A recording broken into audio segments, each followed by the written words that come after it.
wata fi Allah iyu ka ɓerɗe men musidɓe julɓe tedduɓe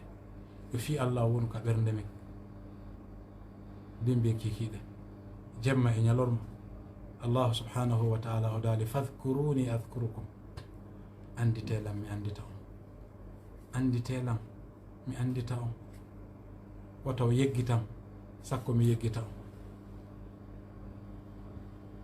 e hadis de goo o maaki si jiyaɗo an on anditilam mi anditaymo si jiyaɗo an on jantikelam e jama mi jantoto fi jiyaɗo an on e jama ɓurɗo on ɗon mi sippi julɓe tedduɓe o yafotari connexion mum ko pi ko lagine wona si a jantike fi Allah e fedde e jama Allah jantotoma e jama ɓurɗo on ɗon teddude e nden fedde ɓurde nden ɗon o siɓɓe julɓe tedduɓe haray anditen Allah allahu subhanahu wa ta'ala on o andita en o hefta fiyakeji men ɗin o walla en haray ko ɗum waɗi allahu subhanahu wa ta'ala yulabbi man da'a kala on toriɗo Allah kala on nodduɗomo kala on gonduduɗo e makko kanko allahu subhanahu wa ta'ala o jaboto o renamo ɓe wonda kadi haray ko jantagol inde Allah ngol laɓɓinta ɓerɗe ɗe ɓerɗe men wona fuute sabunde ɗe lotirte ɗe ɓerɗe men wona e eau de javel ɗe lotirte on ɗum ɓerɗe ɗe lotirte ko zicrullahi azza wa jalla ko jantagol inde Allah bimɓe kikiɗe cemma e ñalon anditen ko jantotoɓe inde Allah ɓen tum maahiɓe jeeya e ɓen ɓe Allah ɗowoyta ñande dalngal ka ley ɗowdi arshi makko ñande tawi ɗowdi ala siwana ɗowdi makko ni no jeeya e jeɗɗo ɓe Allah ɗowoyta ɗum ne ñande neɗɗo jantotoɗo inde Allah o andita fi Allah ha o bojja musidɓe landoɗen hoore men ko hunde tuma ma ko laabi jelu wulluɗen fi Allah ko laabi jelu wullirɗen fi Allah ko laabi jelu wulluɗen to wona fatumde heɓuɗen ko laabi jelu wulluɗen ɓerdu jawdi ko laabi jelu wulluɗen tawa ko hulgol allahu subhanahu wa ta'ala laabi jelu ino ɗuuɗi no ɗuuɗi koye heewa waɗugol ɗum ettoɗen haysko nde wotere gurdam men ɗe ñande ko antu ko weddi migitoɗa fi ndi leydi Allah ko honno weƴƴitinirde migitoɗa fi ngo tagu Allah kammo Allah ko honno ɓantiri ngo migitoɗa fi taguji ɗi Allah subhanahu wa ta'ala on tagi so'a mangoral jomiraɗo on so'a Allah ka ko makko ngun anditamo kanko Allah ko kanko taguma ko kanko wawuma ko kanko woni warowo ko kanko woni immintinowo ko kanko woni fooluɗo kanko woni doluɗo jiyaɓe makko ɓen wa huwa alqahiru fawqa ibadi kanko Allah woni fooluɗo e dow jiyaɓe makko ɓen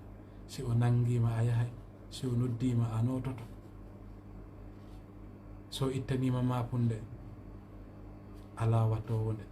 si Allah hokkima jaɓitowo ala si Allah jaɓiti hokkowo ala migitoɗa fi Allah ha bojja migitoɗa fi Allah ha wulla yo Allah arsi kanɗo yo Allah arsi ko migitagol fi jomiraɗo on ha wulla harayno jeeya ko Allah subhanahu wa ta'ala on ɗaɓɓiri haray no jeeya kadi e ko jantagol inde Allah okkata jiyaɗo on heɓugol malore Allah subhanahu wa ta'ala qad aflaha man tazakka wa dhakara isma rabbihi fasalla qad aflaha man tazakka gomɗi malama kala o laɓɓinɗo salam kala laɓɓinɗo wokkima kala laɓɓinɗo ɓernde mum wa dhakara isma rabbihi o janti inde Allah subhanahu wa ta'ala fasalla o juuli qad aflaha man tazakka wa dhakara isma rabbihi o janti inde joomi makko haray oɗo o heeɓi malore nden malore ala ɓawo malore Allah subhanahu wa ta'ala e yewti ko feƴƴi heɓugol jawdi okkatama malore heɓugol ngari okkatama malore jommugol rewɓe okkatama malore sodugol otoje okkatama malore darnugol cuuɗi okkatama malore ko honto malore nden heɓorta koko jantagol inde joomi ma ka laaɓugol fondo laaɓugol wonki laaɓugol miijo jantoɗa inde Allah jantoɗa Allah ka ɓerndema jantoɗamo kadi ka ɗengal jantoɗamo ka ɗengal musidɗo juɗɗo tedduɗo heɓa malore Allahu subhanahu wa ta'ala si ɗum feƴƴi kadi jantiɗo inde Allah o tori Allah kon Allah yafoto faqultu astaghfiru rabbakum innahu kana ghaffara ko ayyo annabi nuhu yeeto ɓe jiyaɓe sabiɓe ma jokkugol haray ko jokkugol ma ngol ko ɗum woni malal maɓɓe ngal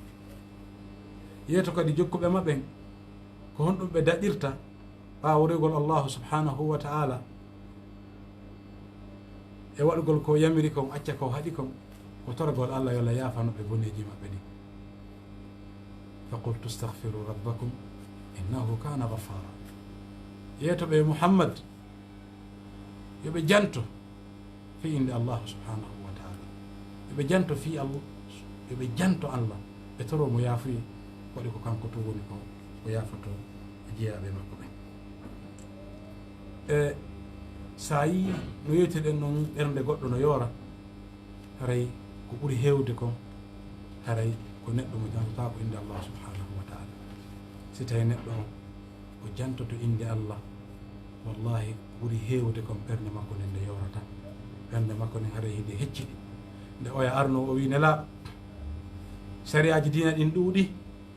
mi wawata hunnande fof tinni nin komi jogito tawata ɗum ɗo yonaylam nelaɗo sallallah alih w sallam ɓe makanimo wata ɗengal ma ngal yoru e jantagol inde allahu subhanahu wa ta'ala hiɗe wersini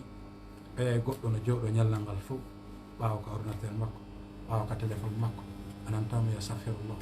anantamo inna subhanallah anantamo inna la ilaha illallah anantamo inna allahu akbar himo jooɗi himo wersini haray ɓen ɗon ko ɓen ɗo woni ɓe ɓerɗe mo yoori ko ɓen ɗo woni ɓe tawata ɓerɗe ɗe yoori ala ko lootata ɓernde yorude sina jantagol inde allahu subhanahu wa ta'ala ndeɗa aybina goɗɗo jantoɗo inde Allah himo falji ma himo jantorde bid'a naam e to anda ko on ɗum sunna o wi no Allah jantorte jantora kadi inde Allah no nelaɗo sallallah alih w sallam no ɓe yamiriri noon e no ɓe jantori noon haray mo duumike kadi e zicrullah azza wa jal ɗum no wona sabu e Allah subhanahu wa ta'ala on yanjanamo arsike on Allah raɗo cheytane e sowon sine mum Allah lo'ina cheytane e ma no jantorɗa inde Allah o cheytane lo'ay no wersindorɗa e jantagol inde Allah cheytane on heɓay doole e maɗa haray mo jantade inde Allah haray wona kanko to woni ɗon ko kanko e malaikankebe wondi haray hiɓe ɗon Allah subhanahu wa ta'ala no mari malaikankeɓe sayyara yiilotoɓe ka hawre leydi ɓen ɗon golle maɓɓe ɗen ko honɗum ko naragol kala ka jama jooɗi kala ka jama jooɗi ɓe are kala ka jama moɓodiri ɓe are si ɓe ari ɓe heɗoto si ɓe tawi ko inde Allah wona e jantede fimu ɓe huttita e jooɗiɓe ɗon ɓen ɓe lelna gabitanji maɓɓe ɗin ɓe huuɓita ɓe Allah jippina e maɓɓe koko wiyete a sakinatu deƴere si ɓe golli ko ɓe gollata kon ɓe jantake inde Allah ha ɓe serti malaikankeɓe rutto ko Allah subhanahu wa ta'ala Allah landoɓe ko kanko ɓuuri ɓe andude ko honɗum tawn ɗon ɓe jiyaɓe han ɗon no jooɗi ko honɗum ɗon no wadde malaikankeɓe jaabo Allah men tawno ɓe jiyaɓe ma ɗon hiɓe jantade indema hiɓe anditudema hiɓe yewtude fiima hiɓe holudema Allah landoɓe ɓe jiyaɓe han ɗon ko honɗum yiiɗon ko honɗum ɓe honno e torade ko honɗum ɓe faala malaikankeɓe jaabo Allah landiɗo ɓe no ɓuuri ɓe andude kono faa tun irrintinde ɓe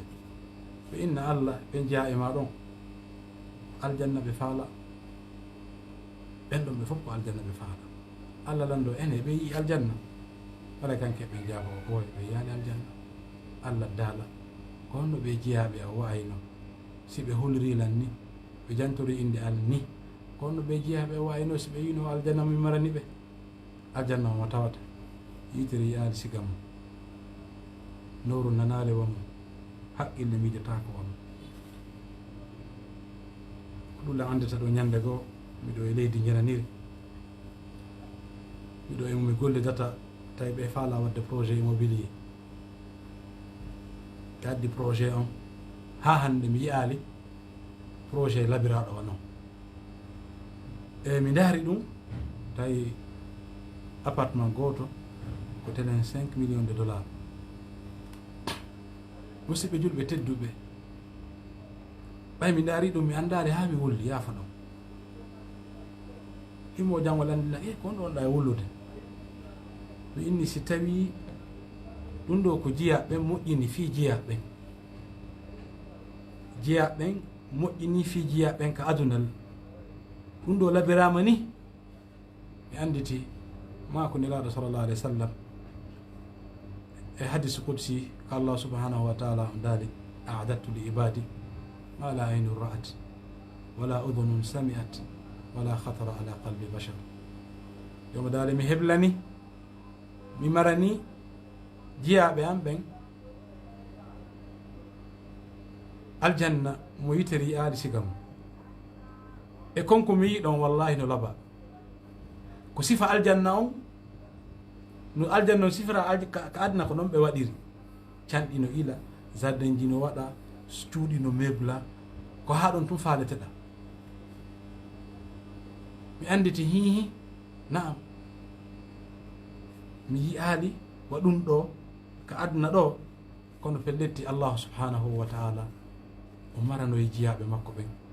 ko ɓuri ɗum ɗo moƴƴude kala hara musidɓe julɓe tedduɓe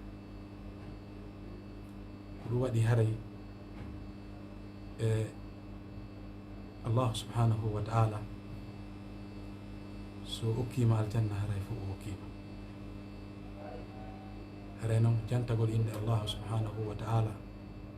ko ɗum ɗo woni ɓoggol ngol hummidirgol en ngol e allahu subhanahu wa taala wata en accitugol wata en selugol wata en tertugol hay si ɗen nawni hay si ɗen soñji hay si ɗen maaɓi hay si ɗen aani wata yeggito allah allah yeggita en wata yeggito allahu subhanahu wa taala allah yeggita en allah heblanigo aljanna ɗo mo yitere nanari siga mum mo yitere yiyaali siga mum noru nanali siga mum ɓernde miijoraki sifa mum mo heɓi aljanna haray fof o heɓi o faɗi aljanna haray o faɗi musidɓe julɓe tedduɓe allah daɗu en faɗugol o aljanna ɗo arten o hadise ɗa malaika keɓe wiya allah ko aljanna ɓe faala allahu lamɗo wiya est ce que ɓe yi aljanna malaika keɓe wiya allah ɓe yaali aljanna ɓe yiyaali aljanna allah landoɓe kanko ɓuuri ɓe andude kono ɓe jeeyaɓe wa'ayno si ɓe yino o aljanna mi marani ɓe malaika keɓe wiya allah ɓe waɗatano ko ɓe yeddirtama ka hoore leydi ɗo fiyoɓe heɓon aljanna allah landoɓe kanko ɓuuri ɓe andude ko honɗum ɓe jeeyaɓe an huli mawli ko honɗum ɓe jeeyaɓe an maapiniɓe ko honɗum aaniniɓe ko honɗum ɓe huuli ɓe mawli ka aduna ɗo malaikanke ɓe wi allah ɓen jeeyaɓe ma ɗon ko yiite jahannama ɓe huuli ko lette maɗen ɓe mawli allah landoɓe enen ɓe jeeyaɓe an yii nge yiite ngemi kam yedduɓe lamɓe malaikankeɓe jaabo allah ɓe malaika allah ɓe malaikankeɓe e malaikankeɓe ɗon ɓe inna allah ɓe jeeyaɓe ma ɗon malaikankeɓe yaafe woɓɓe no lannoddude e pertibude lan directo allahu subhanahu wa taala landoɓe konno ɓe jeeyaɓe an konno ɓe jeeyaɓe wayno si ɓe yino nge yiite ngemi kamɓirani yedduɓe lamɓe malaikankeɓe jaabo allah ɓe laatotono ko ɓe ɓurɓe rentade e kala ko addata ɓe yiite jahannam allahu subhanahu wa taala on daala ushihidukum ya malaikati mi waɗi on seede ono yo malaikankeɓe am o aljanna mo ɓe jeeyaɓe am faala ɓe yi'aali kono hiɓe gollude fi makko hiɓe torade la yomi okkuɓe mo mi waɗi on seede mi hokkiɓe mo nani allahu akbar allahu akbar allahu akbar ma adama hilmaka wa sabraka ya rab allah daala mi waɗiɓe seede ɓen ɗon aljanna mo ɓe faala o mi hokkiɓe mi waɗi on seede nge yiite nge ɓe huli mi dandiɓe malaikanke ɓe wiya hakke man ko ɗum ngalɗini ɓe allah kaarijo no ton jeeyaɗo e maɓɓe on ɗo wona fiima addimo on ɗon ko addimo ko fii haaju aduna ko fii yo goɗɗo huntanmo haaju, ko fii yo yiido e goɗɗo, ko programme makko personnel addimo, wona fii jantagol inde ma, wona fiima addimo. Allah daalana malaykanke ɓen on men wattemo ka liste, sabu jantiɓe inde am ɓen humul qawmu la yashqa bihim jalisuhum, ɓe woni yimɓe mo tawata kala joɗduɗo e maɓɓe o perdata. yo Allah arsiku en jantagol inde makko bimbi e kikiɗe jemma e ñalolma. E ko watti ɗon kadi malaykanke ɓen no weltora hiɓe haawo jiyaɗo jantotoɗo inde Allah ka hoore leydi ɗo, ko waɗi haray heewa ko yimɓe ɓen waɗata ɗum, waɗi yeeyoɓe no ka makiti maɓɓe, gollowo no ka mbayla makko, fonctionnaire no ka bureau makko, signugol kaydiji, kala ko wonɗa wata yeggitu inde Allah, kala ko wonɗa sownitu jantoɗa inde Allah. Allah no yiɗi ya janto inde makko o anditama, fadkuruni adkurkum, fadkuruni adkurkum. Allah daali jante fi am, anditelam mi andita on. E aya goo daali wala takunu kalladhina nasu llaha fa ansahum anfusahum, wata on jeeye ɓen yeggituɓe joomiraɗo on, yeggiti jantagol inde makko, yeggiti fi Allah, ɓe munti fi Allah e gurdam maɓɓe ɗam, ɓe haalanta pay koye Allah fi Allah,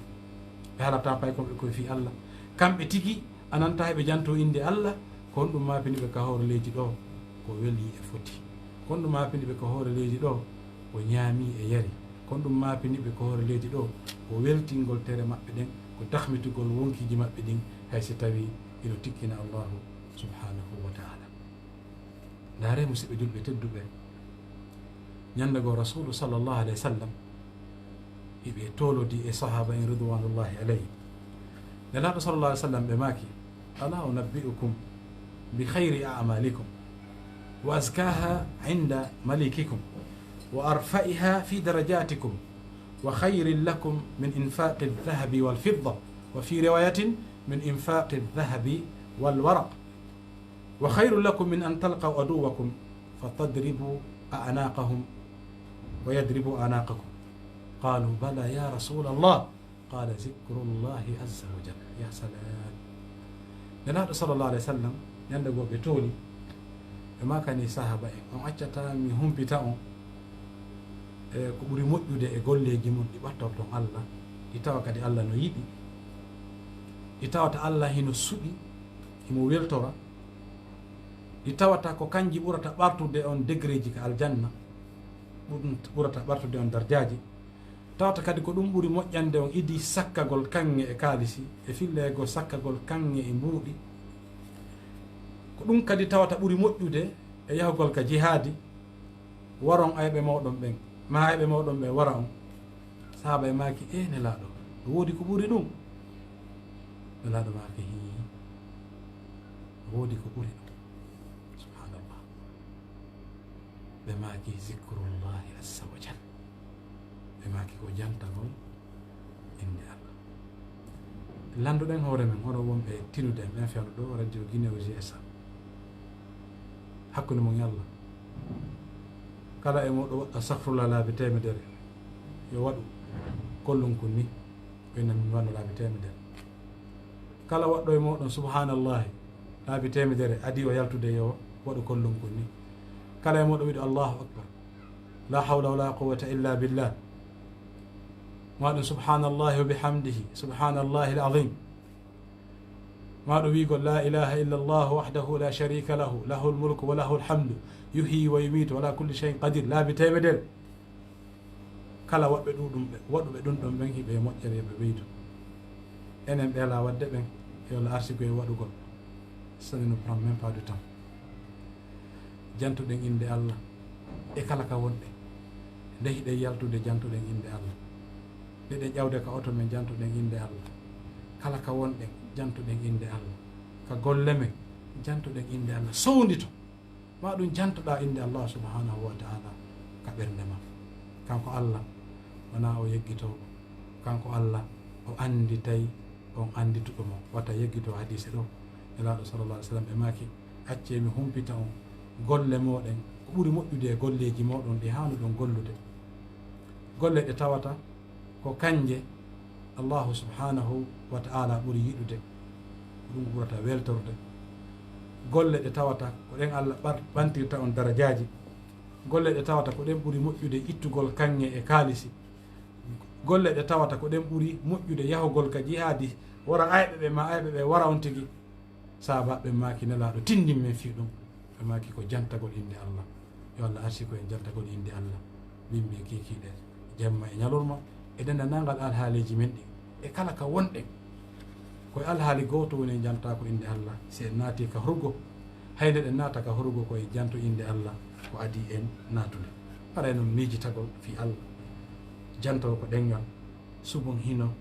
yettamo kanko allah wigol alhamdulillah wigol la ilaha illallah wigol la hawla la quwata illa billah wigol astaghfirullah alladi la ilaha illa huwa alhayy alqayyum atubu ilay rabbi ighfir li wa tub alayya astaghfirullah wa atubu ilay juulugol ene laaɗo ɗum ɗo fof haray ko jantoreji allahu subhanahu wa ta'ala e haaluɗen e jantore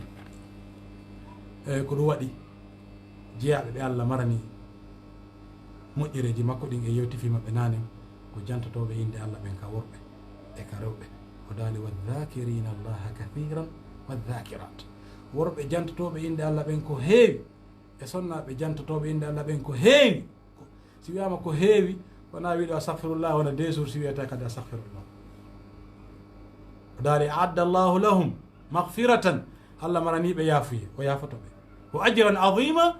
e baraji mawnuɗi ɗi tawata andano ɗi fotata siwana kanko allahu subhanahu wa ta'ala yo allah arsi koyen ɗum musidɓe julɓe tedduɓe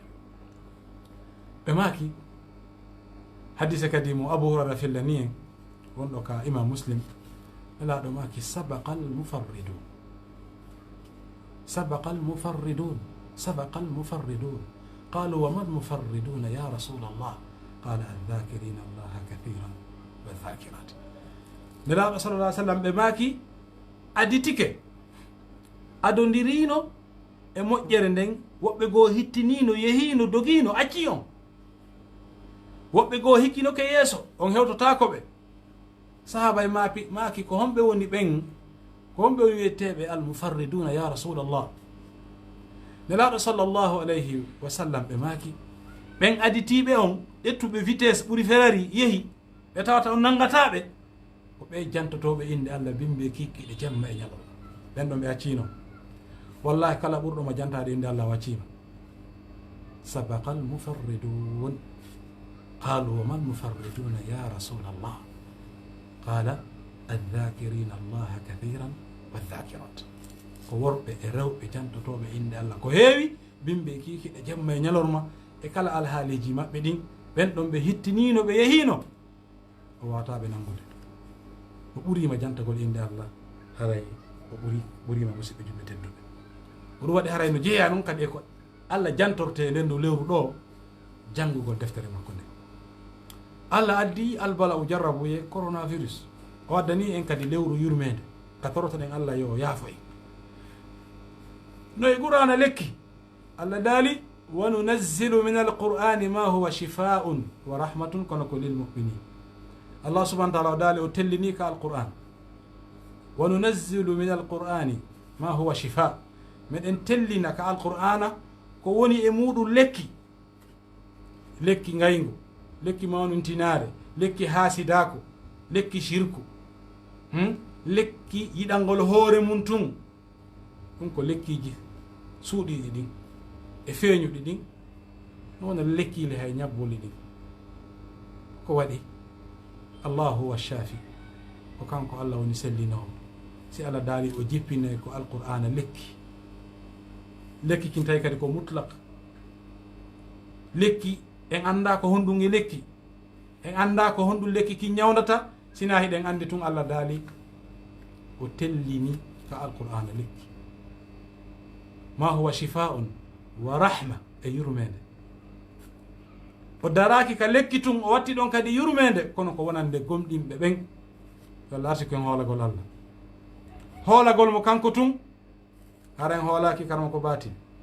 haren hoolaki ndurejo haren hoolaki mbilejo haren hoolaki piyowo ceede haren hoolorali tarkuru haren hoolorali bini nesi bal hooloren allah taguɗo leydi tagi kam warowo wurna qul huwa alqahiru fawqa ibadi ɗon allahjo gooto fooluɗo jiyaɓe makko ɓe. donc haray anditen oɗo musidɓe julɓe tedduɓe ɓimɓe kikiɗe jemma e ñalorma laare piiji newiɗi ɗi tawata hiɗe wawi wadde tawa ɗettata en tan joɗogol wiya subhanallahi alazim wa bihamdi elaɗo maki kala mako ɗo ngol konngol laawol allah tuttanaymo tamarohi ka aljanna ɗowdi leɗɗe aljanna ɗen noon a yahay toon duuɓi temedere hara a gaynali ɗowdi ndi musidɓe julɓe tedduɓe goɗɗo no wiya ɗo subhanallah alhamdulillah wa la ilaha illallah wallahu akbar o tuttane leggal ka aljanna on tigi no naafa darɗe 12 o juula 2 aɗo subaka o juula 4 aɗo fana o juula 2 ɓaawo fana woni 7 o juula 2 ɓaawo furturo woni 10 o juula 2 ɓaawo geƴo woni 12 comme o ronkata ɗum wallahi tuma kala on tigi juuli ɗeɗo dar 2 allah holan ɗo mahnaymo suudu ka aljanna. donc en anndi musidɓe julɓe tedduɓe e wersidi tun kono iɗen haani wattande yila anditen ɗum ɗum bimɓe e kikiɗe jemma e ñalorma anditen ɗum ɗum bimɓe e kikiɗe jemma e ñalorma ɗum waɗi si allah subahana taala o daari ɓay mo anndi no woodi ko maafini en no woodi ko ɓurata en maafinde no woodi ko ɓurata en hittinde fiimu ko ɓurata en hittinde fiimu o daali awa fiindi jawdi e fiiɓe ɓiɓɓe e fiiɓe rewɓe watta ɗum yeggintin on dey ga e jantagol inde am o daali ya ayuha alladina amanu la tulhikum amwalukum wala auladukum an dhikrillahi wa man yaf'al dhalika fa ulaika humul khasirun. yowma dhalika hono yogon ɗimɓe la tulhikum wata yeggintin on wata soholir on amwalukum jawle ko wonɗon e ɗaɓɓude kon e tawata on acca e ɗo o naɓorta e jawle mon ɗen sina kasange wonde hay on ko yimɓe sodata e parfum ko ɓe watta hoore ɗon kon ko ɗum ɗo naɓorten kala kara. joma daari la tulhikum wata yeggintin on wata soholir on amwalukum ɗe jawle ɗe wonɗon e moɓude wala awladukum wona ɓe ɓiɓɓe worɓe e rewɓe ɓe wonɗon e yangade fimum tawata si gootu nawni a ɗanotako si gootu weelama a harata an sa yi o no suni a sunoto sa yi mo welti weltoɗa wata ɓeygu e ɓiɓɓe yeggintinne jantagol inde allah nani. yowma daali wa man yaf'al dhalika fa ulaika humul khasirun ɓen yeggitay ɓe jantagol inde allah yeggita fi allah saabu jawdi ko ɓe woni e ɗaɓɓude kon ma saabu ɓiɓɓe ɓe woni e jiidade ɓen haray ɓen ɗon ɓe jeyama e perduɓe. ya ayuha alladina amanu la tulhikum amwalukum wala auladukum an dhikrillah wa man yaf'al dhalika fa ulaika humul khasirun wa anfiqu mimma razaqnakum min qabli an ya'tiya ahadakum al-mawt fayaqula rabbi lawla akhartani ila ajalin qaribin fa asaddaqa wa akun min as-salihin wala yuakhir allahu nafsan ida jaa ajaluha wallahu khabirun bima ta'malun. c'est la finalité. jawde ko wuddiri kon o yeggitiri sabu ɗum jantagol inde allah ɓiɓɓe ɓe o kippuno fiimu o yeggitiri sabu ɗum jantagol inde allah si mayde nden arimo simo marno feere ɓen ɓiɓɓe o jonna ɓe o hetto simo marno feere ndin jawdi o jonna e ndi o hetto kono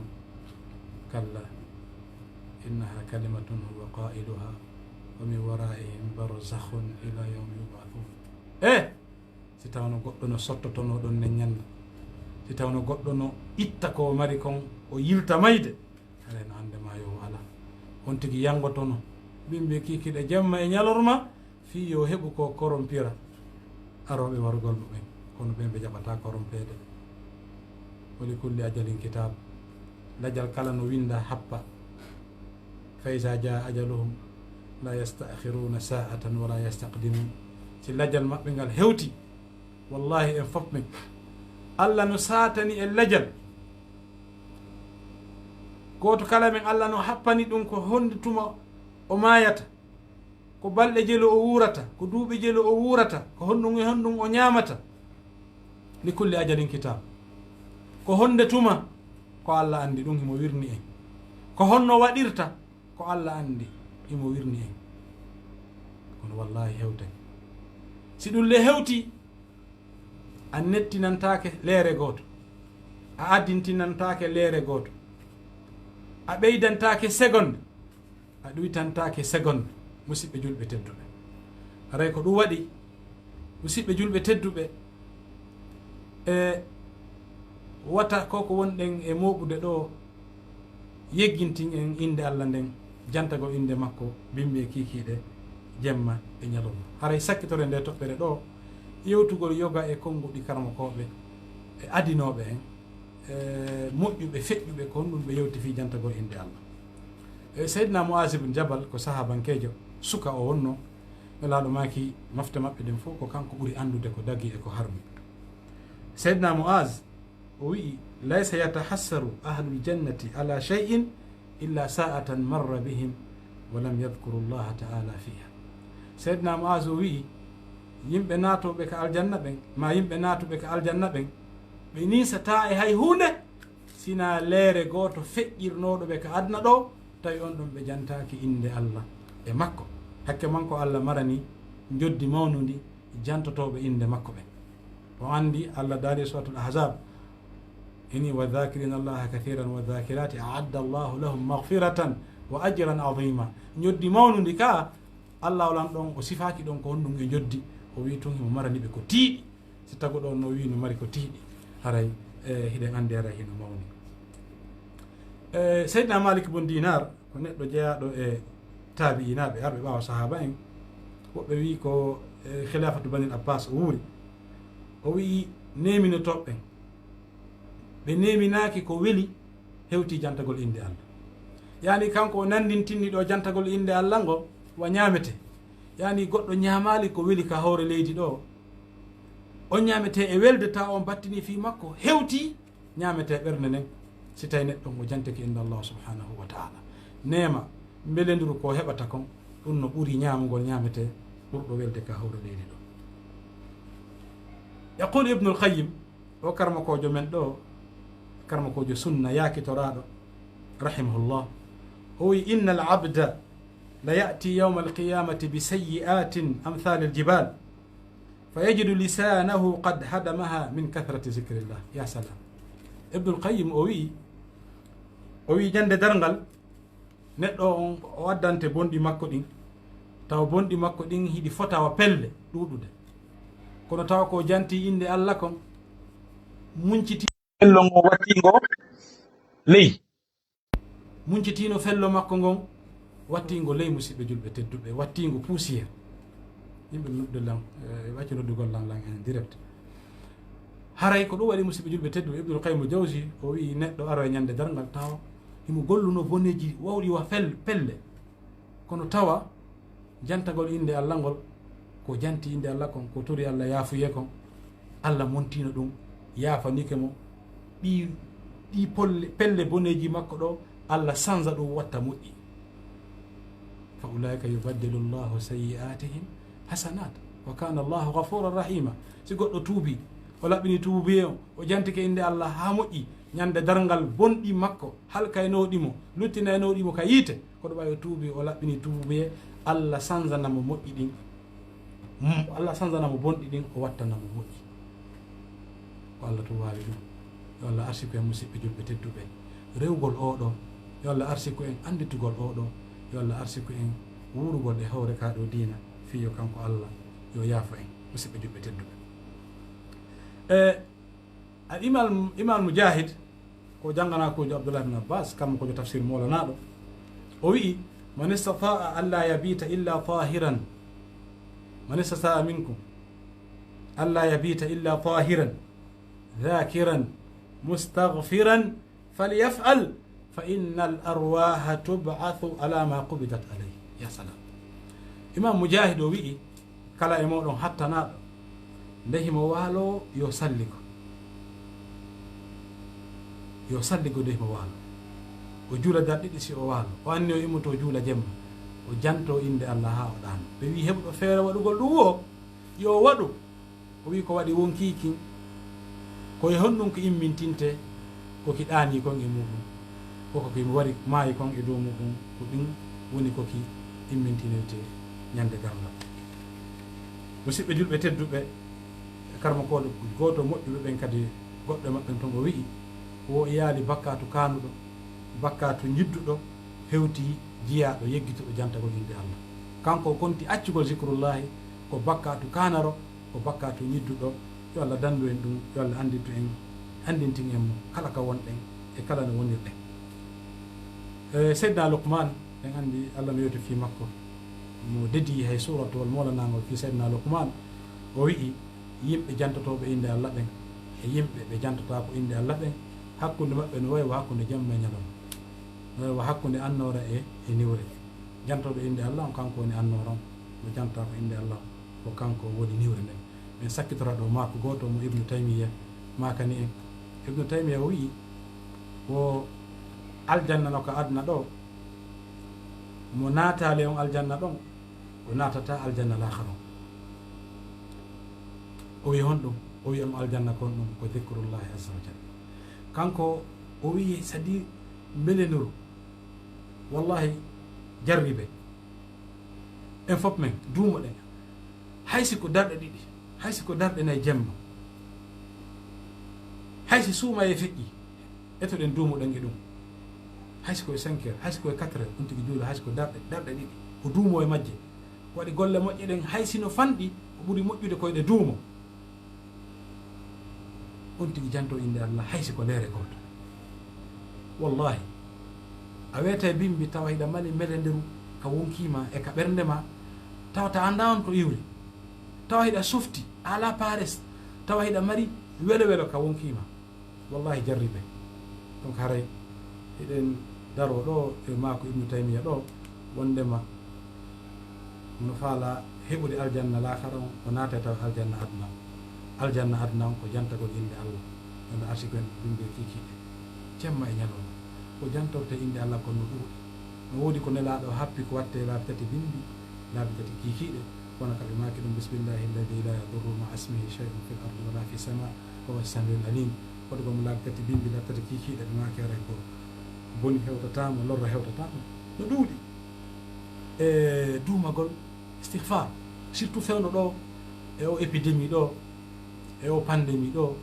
duumoɗen astahfirullah duumoɗen ɗuɗɗinen astahfirullah e wiyata temedere e wiyata wuluure e wiyata guluji sappo e wiyata sa heeɓi feere million wallahi waɗu astahfirullah wa atubu ilayh rabbi ighfirli wa tub alayya astahfirullah alladi la ilaha illa huwa alhayy alqayyum wa atubu ilayh ɗuɗɗinen istihfar ɗuɗɗinen jantagol inde Allah subhanahu wa taala foti ɗen jooɗi foti hiɗen waali foti ɗen ka oto men foti hiɗen yahude golle enen e paykoye men jantude inde Allah en toriki Allah yo Allah arsi ko en reenen julde nen ko waɗi julde nen ko ɓoggol huminirgol en e Allah subhanahu wa taala ɗimmum ɗum yo Allah arsi ko en jantagol inde makko on kadi ko ɓoggol huminirgol en e Allah subhanahu wa taala musidɓe julɓe tedduɓe kala ko yedduɗa an kala ko bonnuɗa no bakkato mawniri o yaafuye Allah no ɓuri ɗum ko bakkato on tiiɗi o yerlay Allah no ɓuri ɗum dambugal tubuɓe on no udditi tanke nangue fuɗɗirade hirnangue nge mutiri funnangue dambugal tawbo tubuɓe no udditi tanke mayde nden arali ha ka dande ɗo fuɗɗi irude en torki Allah yo Allah heejiniren e nde ɗo nawnare yo Allah ndekki nawnuɓe ɓen yo yaafa fatiɓe ɓen yo Allah ittan e andeji men ɗin kala ka wonɓe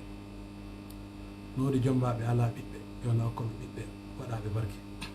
noodi sonnaɓe ɓe resaka faalaɓe moodi yo Allah hokkoɓe moodiɓe huloɓe Allah dankotoɓe ɓe yiiɗoɓe ɓe hollayɗo ɓe giggol kono resa ɓe duhiɓe kadi ɓe resali ɓen yo Allah hokkoɓe sonnaɓe moƴƴuɓe ɓeɓe resa taw ɓe wawi wurdude diina kam aray wonɓe ɗaɓɓude kaydi ɓe yo Allah hokkoɓe yo Allah subhanahu wa ta'ala hokkoɓe kaydiji nafoji yo Allah subhanahu wa ta'ala jaɓan ko wonɗen e horde kon yo Allah subhanahu wa ta'ala yafano en mawɓe meɗen hikkiɓe yeeso ɓen yo waɗan en barki e heddiɓe ɓen yo hokkiniɗen baqqeji barkeji enen kadi yo dandiren haqqeji yo ittan en o tana e o albalaw ɗo o firtana en asikaji yaajuɗi ko wawen naftorde ko wawen rewirde Allah ko wawen nafirde tagi fo Allah mum hare miɗo daro ɗo o yafoto si tawi paljino ton ko fototo suuma e suti ɗo haala kan hino jolti haray stress on no ɗuuɗi kono inchallahu taala adna on koni leyɗe adna ɗen fof hannde no maapi kono ko lagine ɓuri maapade leyɗe adna lan fof no soñji kono lo wawi wiide ko lagine ɓuri soñjade en tori ko Allah noon ko kanko wawi jogi yo ittan en soñjaji ɗin yo ittan en mapondeji ɗin yo ittan en handeji ɗin hara en hiwriki dendanangal sutiɓe en ɓen en tori ko Allah kala ndaar ɗo vidéo ɗo Allah lan ɗon hokkum aljanna kala ndaaru ɗomo kadi partagé Allah hokkum aljanna hokkidamo e mawɓe makko e ɓiɓɓe makko hara yanñen vidéo ji ɗi fi yo nafoore men huuɓitu. Assalamu aleykum wa rahmatullahi wa barakatuh wa akhiru da'wana an alhamdulillahi rabbil alamin.